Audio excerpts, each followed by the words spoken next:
Nobody who rides motorcycles wants to admit that they're not invincible anymore. It's that thing you chase that you look at other people who don't ride. They've never ridden a motocross race, an enduro, a GNCC, anything like that. And it really separates the men from the boys. Well, when you get to adventure riding, it's a little bit of a different story because you're going for long distances on varied terrain, and that stuff you could grid out for, an hour and a half or 3 hours. Now you can't, because when you're trying to grit that out, you've got 400 miles, you've got a full day, you've got 1,300 miles, you've got a long trip, you've got all this, and it starts to eat away at you, and it kills your enjoyment for riding. So in this video, I'm going to go over a few little things that I have made to make this bike, I think, one of the most comfortable KTM 890s out there, and taken me from being able to ride for about 30 miles and having to get out and stretch my back to being able to ride for 3 hours and still feeling fantastic. So we're going to get into it with a few of the mods. The first thing, if you have ankle pain, foot pain, knee pain, the Motion Factory Racing Footpegs have polymers in them that allow it to flex a little bit. Now you can use different polymers that come in the kit. So a lower duro, like an 80A duro or sureness rating, that's going to be the most flexible option. Then you go to a 95A. So if you're a bigger guy like me, or you just don't want all the flex, that will make a world of difference, especially when you're standing up riding. Now the next thing is the Mako360 handlebar mount. This has rubber isolators in there that wrap around your handlebars, and the mount sandwiches it in there. It has 360 degrees of damping to it.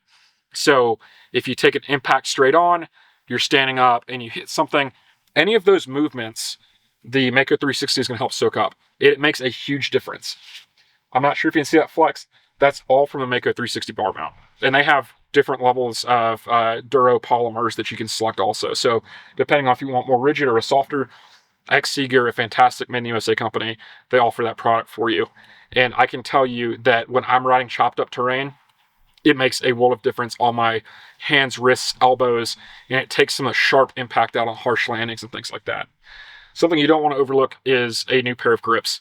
The stock grips on these bikes are hard plastic, and when you don't have a Mako360 and you've got the hard grips, every little vibration is sent straight to your hands and wrists, and that'll wear you out.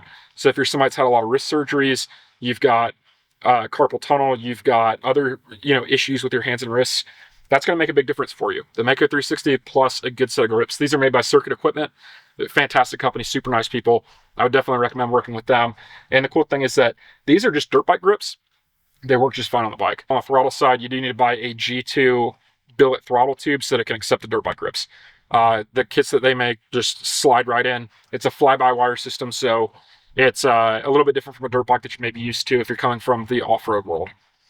Next, and probably the biggest change that has affected how I can ride longer, is the seat. This is a Seat Concepts comfort seat. I've had the stock seat and I've had the Seat Concepts rally seat. Those are both very flat seats. They're made for you to move around on, stand up, slide back, all that sort of thing. And I have always come from the more aggressive side of riding. I wasn't sure how I was going to like this seat. Well, there hasn't been anything with this seat that I can't do or would require me to get a flatter seat. It's made a huge difference, and it tilts my pelvis a little bit more so that my riding position is more upright. It takes pressure off my lower back. Those upper shoulder blade knots that a lot of people get, I get them really bad. It makes a big difference. And I have had an issue where I have basically worn out all of the cushioning material in my spine. So my vertebrae eat away at each other. That was a pretty horrific thing to discover because that really limited a lot of things that I could do for a long time. And if you're sitting down riding, the seat makes a huge difference. I'm 6'1", 6'2", and I've noticed that when I put my feet down, it's about the exact same way as a stock bike with the standard height seat. I don't think that somebody my height needs a tall seat. Maybe if you're 6'6" or taller, that could be a good option for you. And I believe they also make it a low. But if I were you, I would look at getting the standard height seat, or if you're very tall, the tall seat. And you don't want to go to a low and have less padding on it. There are other things you can do to lower the bike if you need to do that. Then finally, one thing that everybody should do is make sure you have the right springs in your bike. So for me, I have the heaviest springs I can put in this bike. I had to actually whittle down the flutes and the forks so the springs could slide over them and move easily. You want to make sure that if you're fitting bigger springs that everything does move smoothly. Slavens Racing has a good video on that. But if you are going to take a harsh impact, you're going to jump a ditch, you're going to do any number of scenarios where the stock springs are too light for you and you blow through the stroke and have a really sharp impact, that can mess up your entire week of riding. So that's a big deal. And on these, you can adjust the preload settings very easily. A lower preload setting is going to give the bike more sag, and it's going to ride more street friendly for less aggressive terrain. You can adjust the preload on the forks, and you can adjust it on the shock. I've got a previous video about doing that, and that's going to make a big difference for you as well.